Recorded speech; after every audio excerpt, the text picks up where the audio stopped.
Hi there, welcome to Thomas Game Docs. So the story of how Super Mario got his voice has been told hundreds of times at this point. Voice actor Charles Martinet crashed a voice acting audition which he wasn't even invited to. The interviewer was leaving as he arrived and Charles managed to convince him, please just let me audition too. And so he was told, fine, you can audition. And Charles kept on talking until the auditioner had run out of recording tape and he was told, you have to leave now, you have to leave. Charles thought that meant he didn't get the job, but a week or so later, he got the news. He was the new voice of Super Mario. And that's how Mario got his much loved voice. But there's one detail in that story that I think people skim over and I find fascinating.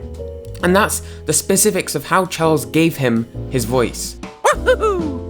Like, how did he get that voice? Well, Charles has explained in interviews he didn't want to go with a traditional gruff Italian plumber stereotype, hey, I'm walking here kind of thing. I'm walking here!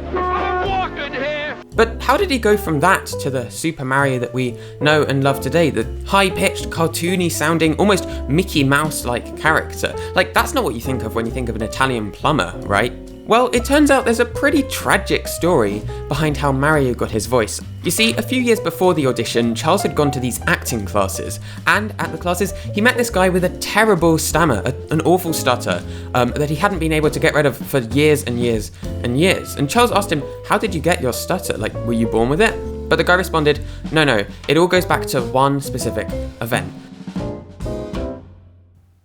You see, years ago, it had been this guy's 21st birthday, and a few friends decided to take him to see this comedian perform live in Las Vegas. And his friends had told the comedian the name of this guy so he could mention him, wish him happy birthday, or whatever. And the show started normally enough. The comedian was telling jokes, people were laughing, as you'd expect.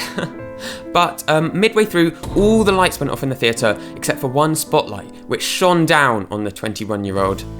And the comedian started making jokes about this guy. Not nice jokes, mean jokes, like, oh, you're so ugly, oh, you should never have been born. And he kept going on, and the more he joked, the more the audience laughed, and the more intimidated this poor guy felt.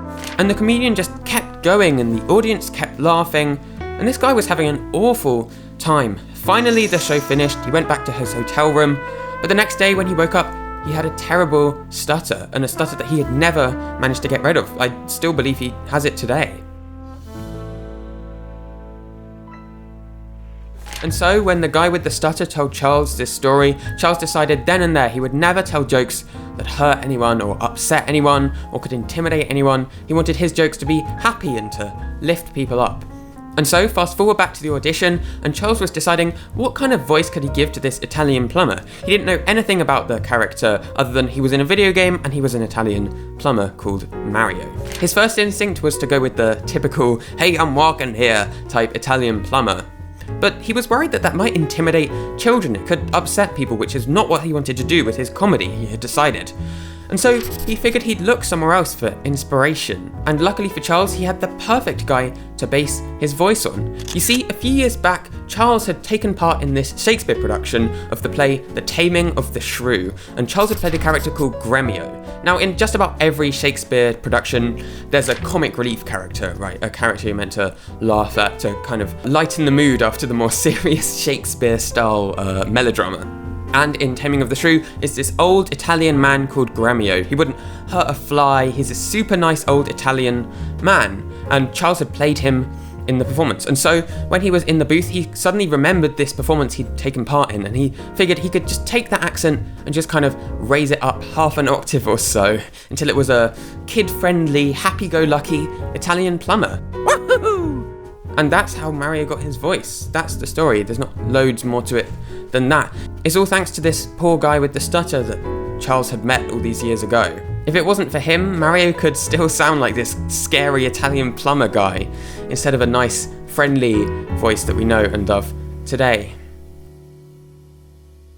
And so that is the story of the tragedy that gave Mario his voice. I hope you found that interesting. If you did, you can subscribe to my channel for more lost chapters from the history books of gaming, as I like to say. And you can follow me on Twitter at ThomasGdocs to see updates about me, yada yada yada. And I'll see you next week. It'll be a hoot. Bye!